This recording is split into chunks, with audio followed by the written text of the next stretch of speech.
사고가 난 항공기의 기종은 보잉 737-800입니다. 이 항공기는 가운데 단일 통로를 두고 있고 좌우에 좌석이 3개씩 장착돼 있어 좌석은 모두 189석입니다. 출입구는 모두 2곳으로 한 곳은 폐쇄돼 있고 비상구는 항공기 중간 부분에 총 2곳이 있습니다. 너비 35.79m에 길이 39.5m, 높이는 12.55m입니다. 해당 기종은 중단거리 비행에 주로 쓰여 국내에선 저비용 항공사들이 주로 이용하고 있습니다.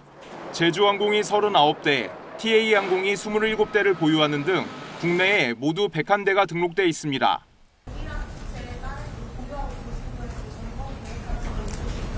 오늘 이 사고의 어떤 원인이 정확하게 규명이 되고 어떤 그거에 따른 어떤 보완 조치가 필요하다라면은 1997년 출시부터 현재까지 전 세계에서 5,000대 넘게 팔렸는데 많이 보급된 기종인 만큼 크고 작은 사고가 발생했습니다. 지난 4월 미국 사우스웨스트 항공의 보잉 737-800 항공기가 3,000m 상공 비행 도중 엔진 덮개가 떨어지면서 긴급 회항했고 2년 전엔 중국 동방항공의 같은 기종 항공기가 추락해 탑승객 132명 전원이 숨졌습니다. 2020년 이스탄불 공항에서 착륙 도중 활주로에서 미끄러져 3명이 숨졌고 2010년 인도공항에서도 착륙을 시도하다 활주로를 이탈하면서 159명이 숨졌습니다. KBS 뉴스 전현우입니다.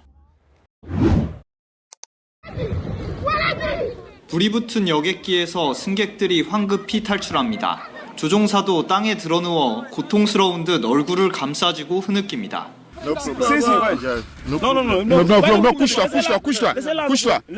현지 시각 9일 새벽 세네갈 수도 다카르 외곽의 국제공항에서 이륙하던 보잉 737 여객기가 활주로를 이탈했습니다. 승객과 승무원을 포함해 85명이 비상 탈출했고 11명이 다쳤습니다. 사고 여파로 반나절 동안 공항은 폐쇄됐습니다. L'avion, à la fin de la piste, il n'a pas pu décoller et le pilote a choisi de faire sortir l'avion sur le terrain à côté. 불과 몇 시간 뒤엔 튀르키예 안탈리아주의 한 공항에서 190명을 태운 보잉 737기가 착륙 과정에서 타이어가 파손돼 승객들이 비상 탈출하기도 했습니다. 튀르키예 이스탄불에서 보잉 767 화물기가 랜딩 기어 고장으로 동체 착륙한 지 불과 하루 만에 2건의 보잉 항공기 사고가 연이어 터진 겁니다. 지난 1월 보잉 737 여객기가 5,000m 상공에서 동체에 구멍이 난 이후 승객들 불안은 커지고 있습니다. 미국 연방항공청에 이어 미국 증권거래위원회도 보잉사에 대한 조사에 착수했습니다. 보잉사가 내놓은 안전대책이 투자자를 오도했는지 여부가 이번 조사의 쟁점인 것으로 전해졌습니다. 파리에서 KBS 뉴스 송락규입니다. 비행기 엔진 덮개가 너덜거립니다. 잠시 뒤 다른 쪽 덮개마저 벗겨지더니 이내 종이장처럼 찢겨져 날아갔고 엔진 속이 훤히 들여다 보입니다. 이 비행기는 이륙 때부터 덮개 일부가 분리되기 시작해 날개에도 영향을 주고 있었습니다. Let's go ahead and declare an emergency for Southwest 3695, and we'd like an immediate return. 현지 시각 7일 아침 7시 45분 미국 덴버 공항을 출발한 비행기는 30분 만에 돌아와야 했습니다. 일부 승객은 진동을 느꼈고 많은 승객이 불안해했다고 탑승객은 전했습니다.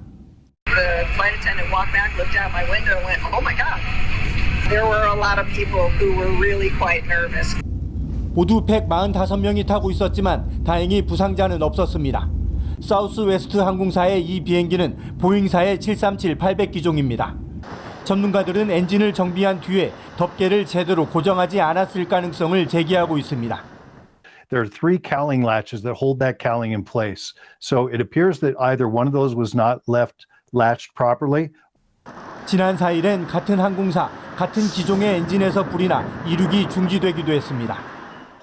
미 연방항공청이 조사에 나선 가운데 보잉사는 이딴 사고로 물러나는 최고 경영자에게 40% 넘게 인상된 급여를 지급한 것으로 나타나 비판이 일고 있습니다. 뉴욕에서 KBS 뉴스 박일중입니다. 최근 연이은 사고로 입방아에 오른 미국 보잉사 여객기에서 이번엔 동체 외부 부품이 실종되는 일이 발생했습니다. 사고 기종은 유나이티드 항공 소속 보잉 737-800 여객기로 현지 시각 15일 승객 139명을 태우고 미국 캘리포니아주 샌프란시스코에서 출발해 오리건주의 한 공항에 도착했는데요. 하지만 착륙 이후 점검 과정에서 동체를 감싼 외부 패널 한 개가 사라진 사실이 뒤늦게 확인됐습니다. 공항 측은 즉시 활주로와 비행장을 수색했지만 결국 실종된 패널 부품을 찾지 못했습니다. 이륙 뒤 3시간 반가량의 비행 도중 뜯겨나갔을 가능성이 제기되면서 미 연방항공국과 유나이티드 항공사 측은 해당 여객기에 대한 정밀 검사를 실시하겠다고 밝혔습니다.